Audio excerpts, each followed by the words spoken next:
Hello friend, आप सभी का स्वागत है Abhijeet study point YouTube channel में। आज की इस वीडियो में यूपी वेट एंट्रेंस एग्जाम 2025 के लिए हिंदी का प्रैक्टिस सेट करने वाले हैं। तो वीडियो को शुरू से लेकर अंत तक देखिएगा। चैनल पर नए हैं, चैनल को सब्सक्राइब कर लीजिएगा। पीडीएफ के लिए Abhijeet study point Telegram channel को ज्वाइन कर लीजिएगा। आज की क्लास में यूपी वेट एंट्रेंस एग्जाम के लिए बिल्कुल परीक्षा की तरह 40 प्रश्न करने वाले हैं। और अगर इन 40 प्रश्नों में से आप 30 प्लस प्रश्न बिल्कुल सही करते हैं तो आप बीएड एंट्रेंस एग्जाम को काफ़ी अच्छे स्कोर से पास कर सकते हैं। तो आज की क्लास से कितने प्रश्न आपके बिल्कुल सही हुए हैं या कमेंट आप जरूर कीजिएगा। यूपी बीएड एंट्रेंस एग्जाम आपका 1 जून 2025 को होने वाला है। बहुत ही कम समय आपके पास बचा हुआ है। और यूपी बीएड एंट्रेंस एग्जाम में देखेंगे सबसे ज़्यादा प्रश्न आपको प्रीवियस ईयर क्वेश्चन पेपर से ही देखने को मिलेंगे। जीके में 50 प्रश्न होते हैं, लगभग आपके 25 से 30 प्रश्न आपका प्रीवियस ईयर क्वेश्चन पेपर से पूछा जाता है। हिंदी में भी आपके 50 प्रश्न होते हैं, लगभग आपके 35 से 40 प्रश्न आपके प्रीवियस ईयर क्वेश्चन पेपर से ही रिपीट होते हैं। बिल्कुल इसी तरीके से रीजनिंग है, रीजनिंग में भी देखेंगे 35 से 40 प्रश्न आपके सेम रिपीट होते हैं। आर्ट साइंस कॉमर्स में भी बहुत सारे प्रश्न हैं जो आपके प्रीवियस ईयर पेपर से रिपीट होते हैं। तो यह यूपी वेट एंट्रेंस एग्जाम के लिए प्रीवियस ईयर पेपर है। इसमें 2011 से लेकर के 24 तक के पूरे 14 साल के पेपर मिलेंगे। आंसर की के साथ मिलेगा, एक्सप्लेनेशन व्याख्या सॉल्यूशन के साथ मिलेगा। सभी सब्जेक्ट मिलेंगे, जीके, हिंदी, रीजनिंग, कला वर्ग, विज्ञान वर्ग, कॉमर्स। तो वीडियो के नीचे डिस्क्रिप्शन में लिंक है, लिंक को क्लिक कीजिए। नाम मोबाइल नंबर फिल करके सिर्फ आपको 30 रुपये के पेमेंट करने हैं। जैसे ही 30 रुपये का पेमेंट करते हैं, जो प्रीवियस ईयर पेपर के पीडीएफ डाउनलोड हो जाएंगे। अगर इसे तैयारी कर लेते हैं तो आपको यूपी वेट एंट्रेंस एग्जाम में बहुत ज़्यादा हेल्प मिल जाएगी। और अगर लिंक से परचेज करने में कोई प्रॉब्लम आ रही है तो व्हाट्सअप नंबर दिया गया है, इस व्हाट्सअप नंबर पर लिखना है UP vet entrance previous year paper. Art या साइंस लिख करके मैसेज करना है। जैसे मैसेज करेंगे रिप्लाई किया जाएगा। और आपको सिर्फ 30 रुपये की पेमेंट करनी है। जैसे 30 रुपये की पेमेंट करते हैं, जो प्रीवियस ईयर पेपर के पीडीएफ आपको सेंड कर दिए जाएंगे। तो इस व्हाट्सएप नंबर पर मैसेज जरूर कर लीजिए। तो चलिए आज की क्लास को कंटिन्यू करते हैं। और आज की क्लास का आपका सबसे पहला प्रश्न है, यशोधरा में कौन सी संधि है? तो इसका देखिए आपको यहाँ पे सही जवाब बताना है। अगर यशोधरा का यहाँ पे आप लोग यहाँ पे संधि विच्छेद करेंगे तो यहाँ पर हो जाएगा आपका यसह धन धरा हो जाएगा। यसह धन धरा होगा तो आप लोग ध्यान से इसमें देखेंगे तो इसमें विसर्ग लगा हुआ है। तो यहाँ पे क्या हो जाएगा? विसर्ग संधि। ऑप्शन नंबर ए बिल्कुल आपका राइट आंसर है। अगला प्रश्न है कि उल्लास का सही संधि विच्छेद है। तो इसका देखिए आपको यहाँ पे सही जवाब बताना है। उल्लास का जो सही संधि विच्छेद है वह होता है उत्धनल्लास। तो यहाँ पर देखेंगे आपके ऑप्शन नंबर बी में दिया गया है, तो बी वाला आपका यहाँ पे राइट आंसर होगा। इसके बाद देखिए अगला प्रश्न आपका दिया गया है कि जो असमिया है, असमिया भाषा का जो विकास है किस अपभ्रंश से हुआ है? तो जो असमिया भाषा है इसका जो विकास है यह मागधी अपभ्रंश से हुआ है। तो यहाँ पे सी वाला आपका राइट आंसर हो जाएगा। अगला प्रश्न आपके सामने है कि जिन वर्णों का उच्चारण बिना किसी अवरोध के होता है उन्हें कहते हैं। तो यहाँ पे इसका राइट आंसर हो जाएगा स्वर कहा जाता है। जिन भी वर्णों का जो उच्चारण होता है बिना अवरोध के होता है तो उन्हें क्या कहा जाता है? स्वर कहा जाता है। तो यहाँ पे ई वाला आपका राइट आंसर होगा। अगला प्रश्न आपके सामने है, निम्नलिखित में से कौन सा तालव्य वर्ण नहीं है? तालव्य वर्ण का मतलब है कि जिनका यहाँ पे उच्चारण स्थान कहाँ पर होता है? तालु। तो तालु में देखेंगे च वर्ग में जितने भी आपके यहाँ पे वर्ण आते हैं, च है, छ, ज, झ और य, ए हो जाएंगे।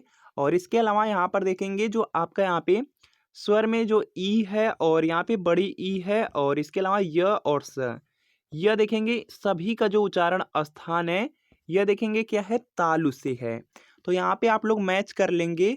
तो यहाँ पर देखेंगे आपको य मिल जा रहा है और बड़ी ई और यहाँ पे सभी दिया गया है। तो यहाँ पे आपसे पूछा गया नहीं है, नहीं है पूछा गया है, तो डी वाला आपका राइट आंसर हो जाएगा। जो भी आपके सामने लिखे गए हैं सभी का यहाँ पे जो उच्चारण स्थान है तालु ही है। तो यहाँ पे आ वाला यहाँ पे जो डी है, डी आपका राइट आंसर होगा। इसके अलावा बहुत सारे प्रश्न जो आप लोग याद रखेंगे, जैसे यहाँ पे कंठ है। क वर्ग में जितने भी आपके वर्ड आते हैं सभी का उच्चारण स्थान कहाँ पर है? कंठ है। च वर्ग में जितने भी वर्ड आते हैं सभी का यहाँ पे जो उच्चारण स्थान है यह तालु है, यह याद रखना है। इसके बाद देखिए आपका आ जाता है यहाँ पे ट वर्ग आता है और ट वर्ग का यहाँ पे हो जाएगा मूर्धा हो जाएगा। इसके बाद देखेंगे आपका त वर्ग आता है। त वर्ग में जितने भी वर्ड हैं सभी का उच्चारण स्थान क्या है? दंत है। इसके बाद यहाँ पे प वर्ग आता है और प वर्ग में आपका आ जाएगा ओष्ठ हो जाएगा। सभी प वर्ग में जितने भी वर्ड हैं सभी के उच्चारण स्थान कहाँ पर है? ओष्ठ है। अगला आपका यहाँ पे दिया गया है, निम्नलिखित में से कौन सा स्पर्श व्यंजन नहीं है? तो इसका देखिए आपको यहाँ पे सही जवाब बताना है।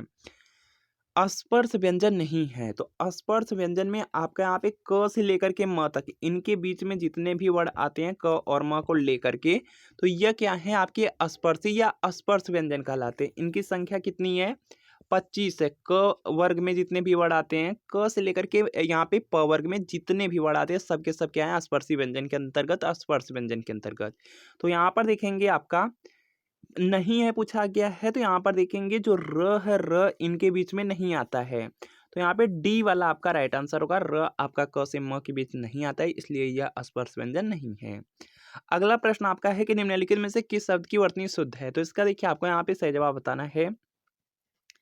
पूर्व लिखा गया है, पूर्व आपका गलत है, इसमें यहाँ पे बड़ा ऊ रहता है, तो यहाँ पे पूर्व आपका गलत लिखा गया। परीक्षा, परीक्षा भी यहाँ पे गलत लिखा गया, परीक्षा आपका इस प्रकार रहता है। और इसके बाद देखेंगे यहाँ पे पूज्य लिखा गया, पूज्य आपका सही है, और परमेश्वर भी गलत लिखा गया है, परमेश्वर इस प्रकार लिखा जाता है।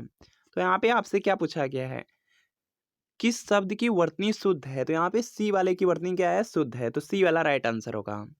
निम्नलिखित में से कौन सा वाक्य विराम चिन्ह के प्रयोग की दृष्टि से शुद्ध है? तो इसका देखिए आपको यहाँ पे सही जवाब बताना है, जल्दी से यहाँ पे आंसर करने का प्रयास करेंगे। पहले में दिया गया सुनो सुनो वह गा रही है, और इसमें देखेंगे यहाँ पे लगा है अल्प विराम, दो अल्प विराम लगे हैं, तो यहाँ पे पहला वाला आपका क्या है? सही है। पूर्ण विराम भी है, तो यहाँ पे पहला वाला ही सही हो जाएगा, तो यहाँ पे ए वाला आपका राइट आंसर है।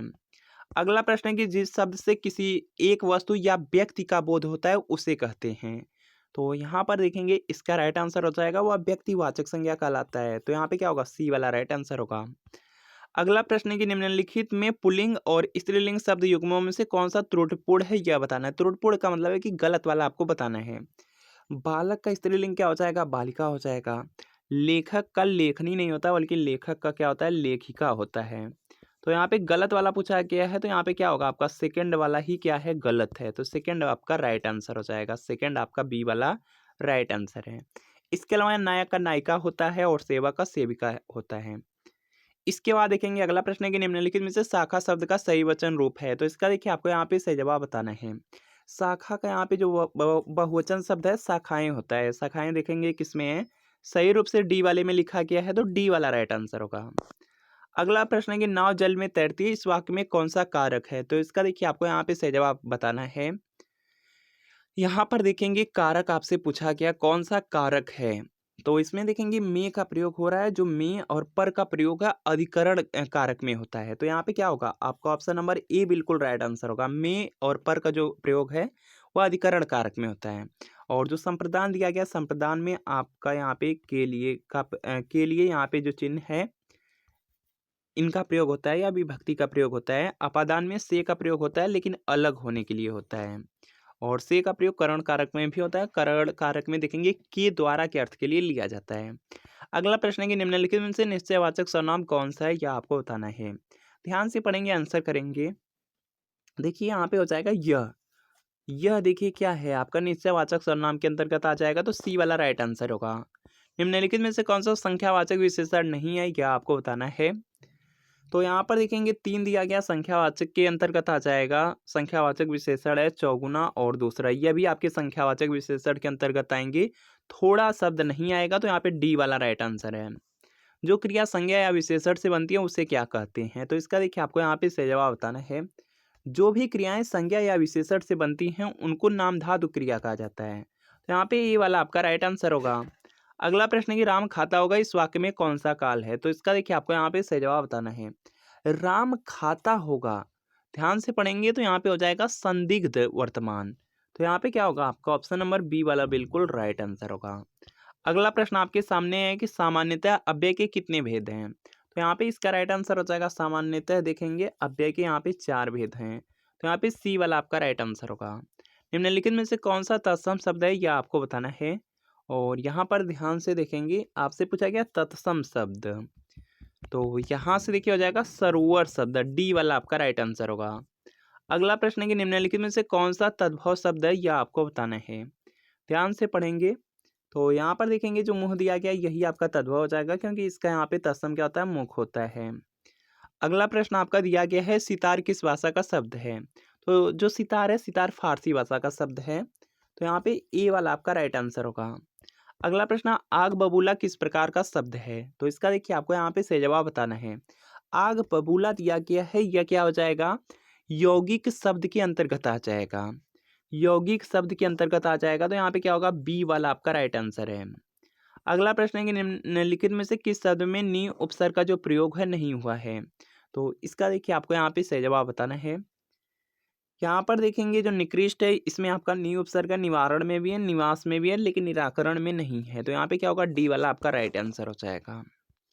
इसके बाद देखेंगे यहाँ पे नेक्स्ट है आपका, यहाँ पे संज्ञा सर्वनाम और विशेषण के अंत में लगने वाले प्रत्यय को क्या कहते हैं, यह आपको बताना है। तो यहाँ पर देखेंगे इसका राइट आंसर होगा आपका, देखिए दिया गया संज्ञा सर्वनाम और विशेषण के अंत में जो लगते हैं प्रत्यय, उनको यहाँ पे पूछा गया है। तो वह तद्धित प्रत्यय कहलाते हैं। तो यहाँ पे ए वाला आपका राइट आंसर होगा। अगला प्रश्न आपके सामने, जल्दी से आंसर कीजिए। निम्नलिखित में से कौन सा विशेषण शब्द है? तो इसका देखिए आपको यहाँ पे सही जवाब बताना है। और यहाँ पर देखेंगे जो आग्नेय शब्द है, यह विशेषण के अंतर्गत आ जाएगा। तो यहाँ पे डी वाला राइट आंसर होगा। आकर्षण का सही विशेषण शब्द है। तो यहाँ पर देखेंगे इसका जो राइट आंसर होगा, यह क्या हो जाएगा? यहाँ पे आपसे क्या पूछा गया? आकर्षण का विशेषण शब्द पूछा गया है, तो आकृष्ट हो जाएगा। बी वाला राइट आंसर होगा। इसके बाद देखिए अगला है कि आमरण में कौन सा समास है? तो यहाँ पर देखेंगे इसका राइट आंसर हो जाएगा आमरण में या बेईभाव समास। तो सी वाला आपका राइट आंसर होगा। त्रिभुवन में कौन सा समास है, यह आपको बताना है।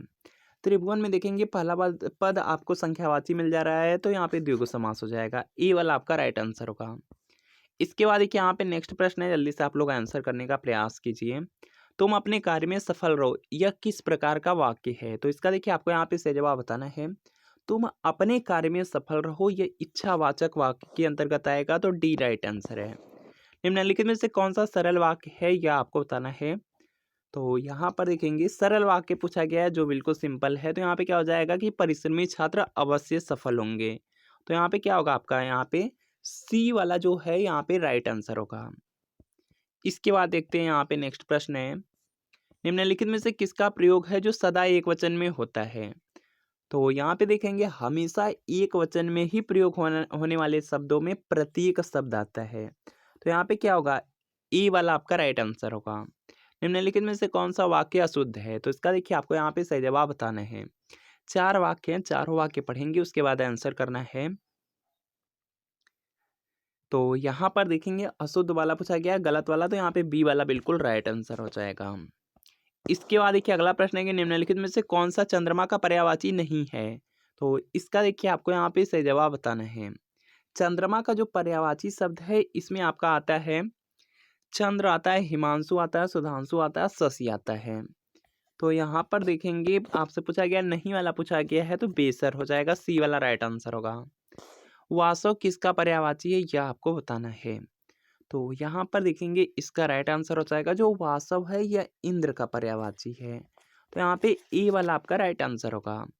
अगला प्रश्न आपके सामने है, जल्दी से आंसर कीजिए। निम्नलिखित में से खर शब्द का अर्थ है? तो इसका देखिए आपको यहाँ पे सही जवाब बताना है। खर का जो अर्थ है वह दुष्ट भी होता है, तिनका भी होता है और गधा भी होता है। तो यहाँ पे उपर्युक्त सभी वाला होगा, डी वाला राइट आंसर होगा। आदि का विलोम है, तो इसका देखिए आपको यहाँ पे सही जवाब बताना है। आदि का जो यहाँ पे विलोम शब्द है, यह अंत हो जाएगा। तो यहाँ पे क्या होगा? बी वाला आपका राइट आंसर होगा। इसके बाद देखिए अगला प्रश्न है कि चिरंतन शब्द का सही विलोम शब्द है। तो इसका देखिए आपको यहाँ पे सही जवाब बताना है। चिरंतन का यहाँ पे हो जाएगा नश्वर हो जाएगा। ए वाला आपका राइट आंसर है।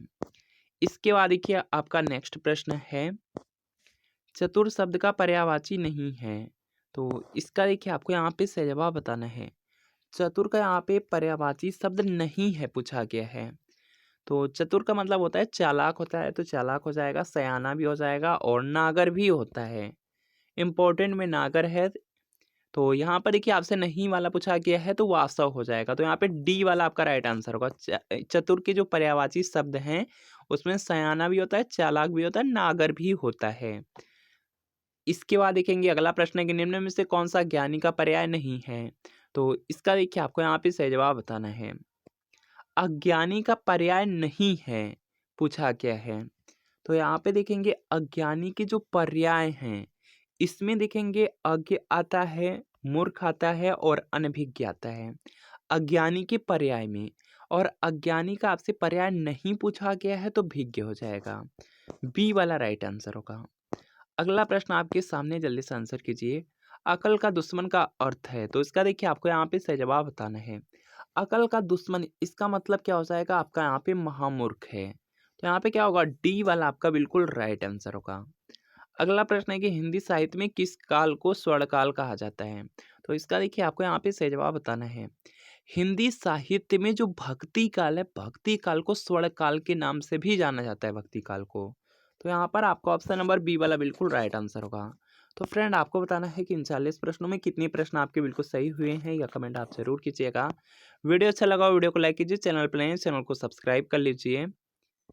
और यह यूपी वेड एंट्रेंस एग्जाम के लिए प्रीवियस ईयर पेपर है। अगर यूपी वेड एंट्रेंस एग्जाम की तैयारी कर रहे हैं, अच्छा नंबर से आपको वेड एंट्रेंस एग्जाम को पास करना है, सरकारी कॉलेज से कम फीस में आपको अगर बीएड कंप्लीट करना है, तो जो 12 से 14 साल के प्रीवियस ईयर पेपर है, इसको अच्छी तरीके से तैयार जरूर कर लीजिए। यहाँ से बहुत सारे प्रश्न हैं जो आपके सीधे सीधे रिपीट होते हैं, और आपको एक आइडिया लग जाता है कि आपके एग्जाम में किस तरह के प्रश्न पूछे जाते हैं। तो यह यूपी वेड एंट्रेंस एग्जाम के लिए प्रीवियस ईयर पेपर है, 2011 से लेकर के 24 तक का पूरे 14 साल का पेपर मिलेगा। आंसर की के साथ एक्सप्लेनेशन, व्याख्या, सोल्यूशन के साथ सभी सब्जेक्ट मिलेंगे, जीके, हिंदी, रीजनिंग, कला वर्ग, विज्ञान वर्ग, कॉमर्स। तो वीडियो के नीचे डिस्क्रिप्शन में लिंक है, लिंक को क्लिक कीजिए, नाम मोबाइल नंबर फिल करके सिर्फ 30 रुपये के पेमेंट करने हैं। जैसे 30 रुपये का पेमेंट करेंगे, जो प्रीवियस ईयर पेपर की PDF डाउनलोड हो जाएंगे। अगर इससे तैयारी कर लेंगे तो वेड एंट्रेंस एग्जाम में काफ़ी हेल्प मिलने वाली है।